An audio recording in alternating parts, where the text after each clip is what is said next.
Hər il Aşuranın bu ilki ruzusu aşağı inir mələkut aləmində. Necə Ramazan ayının ruzusu aşağı inir, hər ildə Məhərrəm səfər əyyamının öz rizqi enir.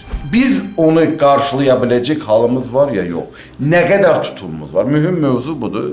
Ona görə də əgər bu hərarətin hətta bir qığılcımı hissləyibsə insan, fürsət bilək, tövbə eləyək, paklanaq. İmam Zaman Ağa Əcil Fərəcəhumdan xahiş eləyək, dua eləsin bizim üçün. Biz bu ilki Məhərrəm səfər əyyamını bu hərarətimiz daha da artsın. Məiyyətə qədər bizi aparsın. İlahi İmam Əcil Fərəcəhumlu birgəliyəcən bizi aparsın. Tutumlarımız böyüsün. Əxlaqlarımız inkişaf eləsin. Quran məntiqi deyir ki, o şükür edəndə nemətlər artırdan çox insanın özünü artırır Allah. Yəni Məhərrəm səfər əyyamının nemətini insan şükür eləsə, özümüzü böyüdər Allah. Varlıq kimliyimizi böyüdər, qəlbimizi böyüdər Allah.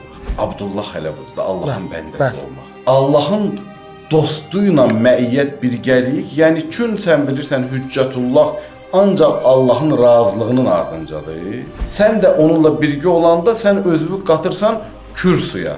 Niyə?